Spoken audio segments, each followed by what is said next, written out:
नमस्कार, मैं हूं शम्स ताहिर खान और आप देख रहे हैं वारदात। 16 दिसंबर को पेशावर में जो कुछ हुआ वो गुजर चुका है, लेकिन जिस गम से पेशावर गुजर रहा है वो अब उसकी जिंदगी का हिस्सा है।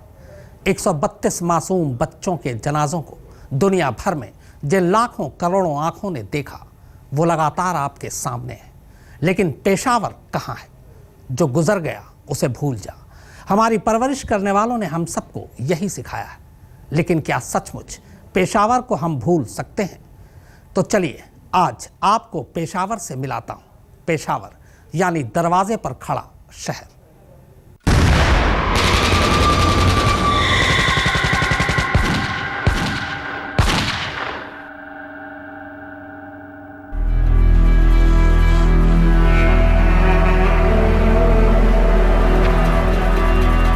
ऐसी कितनी चीखें,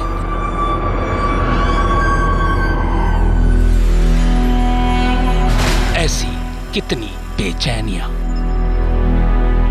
ऐसी कितनी घुटन और ऐसे कितने कफन।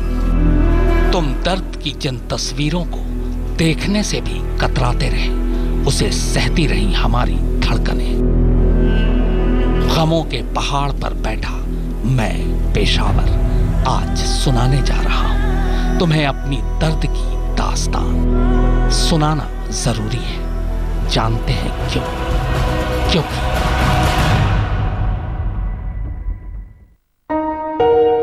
जो भी हुआ था किसने किया था पता नहीं है, बस इतना मालूम है हमको, स्कूल के उन बिखरे मलबों में मेरा बच्चा भी शामिल था।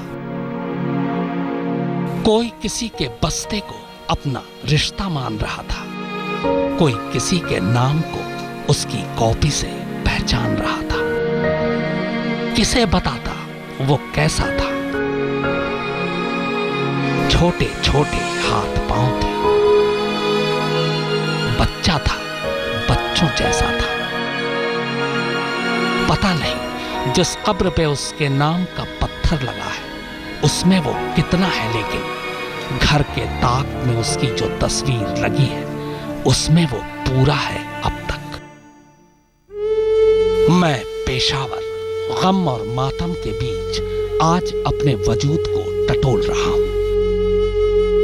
क्या करूं, मेरे जिन बच्चों की उम्र अभी माटी में खेलने और खिलखिलाने की थी, मेरे उन्हीं बच्चों को हमें मिट्टी देनी पड़ी। मेरी गलियां आज वीरान है, मेरी बस्ती गुमसुम, घर से चहकने की आवाज नहीं आ रही। खो सी गई है मेरी बसी हुई बस्तियां। जाने कहां चली गई उन बस्तियों की खुशी, जिन बच्चों को देखकर झूम उठती थी मेरी बाहें, जिनकी शरारतों से मुस्कुरा उठती थी मैं, जिनकी शोर से कभी कभी गुस्सा भी होती पर अच्छा भी लगता।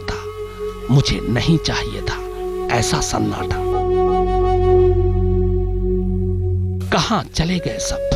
क्यों खून के आंसू रुला रहे हो मेरी रूह को? मैं पेशावर, मुझे कई चेहरों में आप देख सकते हैं, ये सारे चेहरे मेरे ही हैं। लेकिन आज का दिन बस यही दुआ है कि ऐसा दिन दुनिया के किसी और शहर को न देखना पड़े। हर लम्हा मुझे बस यही ख्याल आता है कि आखिर मुझसे ऐसी क्या गलती हो गई कि मेरी आंखों को वो खौफनाक मंजर देखने पड़े जो मुझ पर वाजिब भी नहीं थे। मेरे पास सवालों का एक न खत्म होने वाला सिलसिला है और मुझे ये भी मालूम है कि उनका जवाब शायद ही किसी के पास हो। क्या इसका जवाब है किसी के पास कि किस खुदा का यह कानून है कि बेगुनाह बच्चों पर अचानक गोलियों की बरसात कर दी जाए? मैंने देखे हैं बिलखती हुई मां के गोद में खामोश लेटे लाल को। मैंने देखे हैं ख्वाबों को मरा देख चीखते हुए बाप को। मैंने देखे हैं छटपटाकर मर गई मेरी खिलखिलाती हुई नौनिहाल नस्लों को, पर मैं बस देखता ही रहा, कर कुछ नहीं पाया। मैं वही बेबस पेशावर। दुनिया के हर गम पर वक्त अपना मरहम जरूर लगाता है, पर यह वो गम है जिसका मरहम किसी के पास नहीं, मेरे पास भी नहीं। शायद ये करामात तो इस बार कायनात भी नहीं कर सकती है।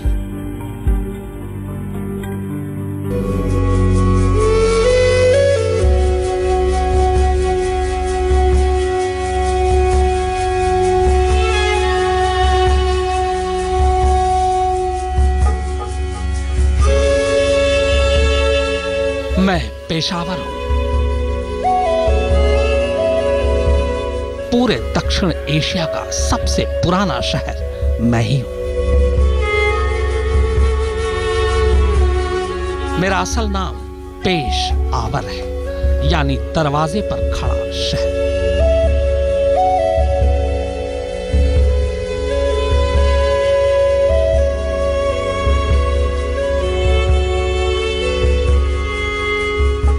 कभी मैं खान अब्दुल गफ्फार खान की सरजमीन हुआ करता था।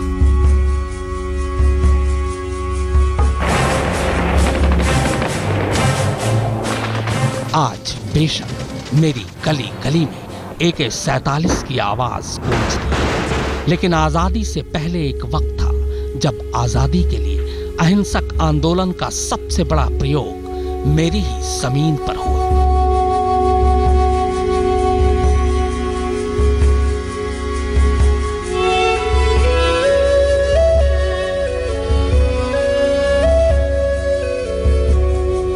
मशहूर गांधीवादी विचारधारा के खान अब्दुल गफ्फार खान को इसी वजह से सरहदी गांधी भी कहा गया। बादशाह खान के नाम से मशहूर खान साहब ने खुदाई खिदमतगार के नाम से पठानों की सेना बनाई और गांधी जी के दिखाए रास्ते पर आजादी की लड़ाई लड़ते रहे।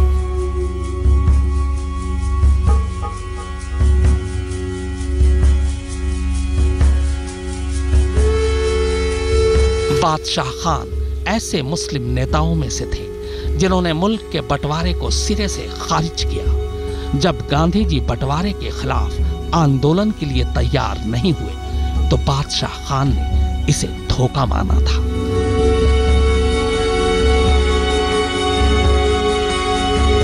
जिंदगी भर वो पाकिस्तान की जेल में रहे। मरने के बाद उनकी मर्जी के मुताबिक उन्हें पाकिस्तान की सरजमीन पर नहीं बल्कि अफगानिस्तान के जलालाबाद में दफनाया गया।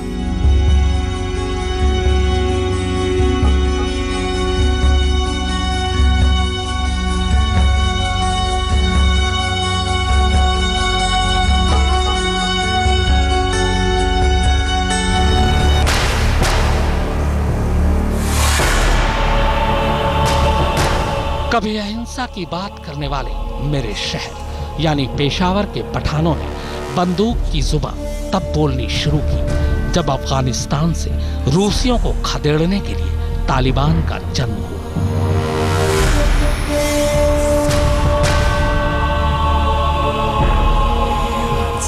उस वक्त किसी ने सपने में भी नहीं सोचा था कि जिस पेशावर से कभी मुजाहिदीन हाथों में बंदूक थामकर रूसी फौजों से लड़ने निकलते थे, उसी पेशावर की तीसरी पीढ़ी को खत्म करने के लिए हाथों में बंदूक थामे तालिबानी स्कूलों में दस्तक देंगे।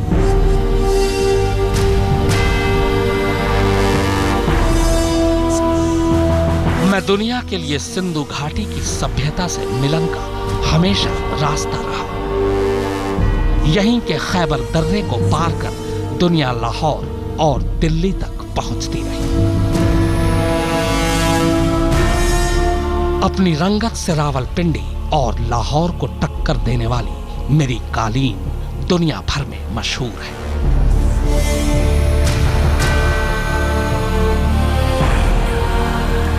मुझे फूलों से शुरू से प्यार रहा है, इसीलिए आप जैसे बहुत से लोग मुझे फूलों का शहर भी बुलाते हैं। लेकिन तालिबान के असर ने मेरा वो हाल किया कि सतरंगी कालीन बुनने वाले हाथ बंदूकें थामने लगे और फूलों से लहू टपकने लगा। अब तो लोगों ने मेरा नाम तक बिगाड़ दिया है। हमें टेरर कैपिटल ऑफ पाकिस्तान भी बुलाने लगे। आंसुओं की उंगली पकड़कर आतंक का मुकाबला कर रहा है पेशावर। अजीब दर्द है इस शहर का। जख्म भरे उससे पहले ही कोई और जख्म हरा हो जाता है।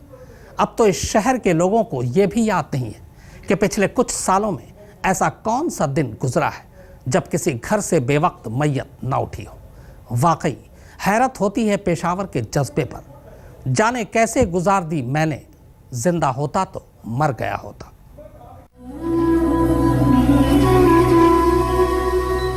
मैं पेशावर हूं।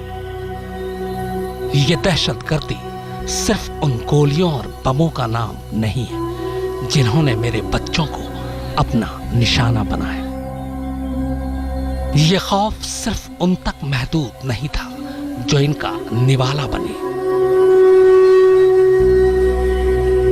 यह आतंक आज भी किसी गली के किसी तारीक मकान में गुमसुम और वीरान आंखों में अब भी ताजा है। न मालूम कितने ऐसे हैं जिनका कोई वादा अधूरा रह गया, जिनकी कोई कसम झूठी हो गई, जिनके सपने जवान होने से पहले ही टूट गए, जो हाथ दुआ के लिए अब भी आदतन उठ जाते हैं, ये जानते हुए भी कि अब उनके पास मांगने के लिए कुछ बचा ही नहीं है। इन बच्चों को देखिए, इनके दर्द और दहशत को देखिए। जिन बच्चों को आप देख नहीं सकते, उनके जनाजे को देखिए। बस एक स्कूल ही तो बच गया था मेरे पास, आज वो भी भरम टूट गया। कैसी लड़ाई है ये, किसके लिए लड़ाई है ये? स्कूलों में घुसकर छोटे छोटे मेरे मासूम बच्चों पर गोलियों की बौछार करने वाले आखिर किस जिहाद, किस मजहब की लड़ाई लड़ रहे हैं? छोटे छोटे बच्चों के पैरों और बाजुओं पर गोली मारी, थोड़ा बड़े बच्चे दिखे तो सीधे सिर में गोली मारी, उस्ताद नजर आए तो जिंदा जला दिया। मैं पेशावर, मैं सचमुच बेचैन हूं, बहुत बेचैन। दिल में एक शोला भड़क उठा है, आखिर क्या करूं? मेरा पैमाना झलक उठा है, आखिर क्या करूं? जख्म सीने में महक उठा है, आखिर क्या करूं? ऐ गमे दिल क्या करूं? ऐ वहशते दिल क्या करूं?